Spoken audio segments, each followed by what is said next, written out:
What has your manager asked you to do that you outright refuse to do? In my 10 years of retail pharmacy, I've been asked to do a lot of questionable things. Cut corners to save labor costs, look the other way when inventory numbers didn't match. But there was one request that crossed every professional and ethical line I had. It was a Tuesday afternoon, the kind where the prescription queue never seems to end. I was the pharmacist on duty when my district manager Vince called. "Hey Melissa, how's the script count looking today?" "We're at 237, on track for about 350 by close," I replied, counting out atorvastatin tablets while balancing the phone on my shoulder. Great.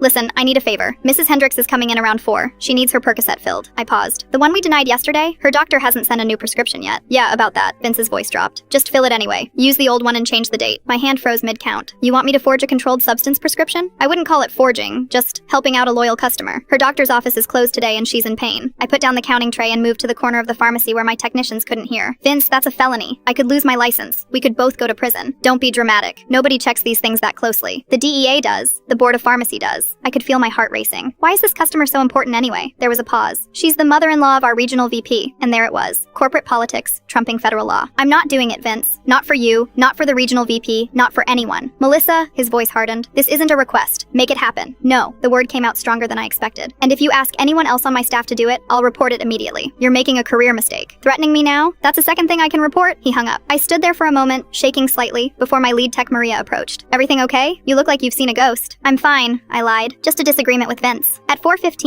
Mrs. Hendricks arrived. Expensively dressed, clearly used to getting her way. I braced myself. "My Percocet should be ready," she announced at the counter. I stepped forward. "Mrs. Hendricks, as I explained yesterday, we need a new prescription from your doctor. The last one has no refills remaining." "But Vincent said it would be taken care of." Her voice carried through the pharmacy. "I'm sorry, but I cannot legally fill this without proper authorization." "Do you know who my son-in-law is?" she hissed. "That doesn't change federal law, ma'am." She pulled out her phone. "We'll see about that." 20 minutes later, my phone rang again. This time it was the regional VP himself. I stepped into our consultation room to take it. "What exactly is the problem with my mother-in-law's medication?" His voice was ice cold. I explained the situation calmly, professionally, adding, "I'd be happy to call her pain management doctor first thing tomorrow." Vince said this could be handled. "Not legally, sir." Silence. Then, "Are you recording this conversation, Melissa?" "No, sir, but I am documenting everything in case my license is ever questioned." Another long pause. "I'll have her doctor send over a proper prescription tomorrow." The next day, Vince didn't call, or the next. 3 weeks later, I was transferred to a store twice as far from my home. A coincidence, they said.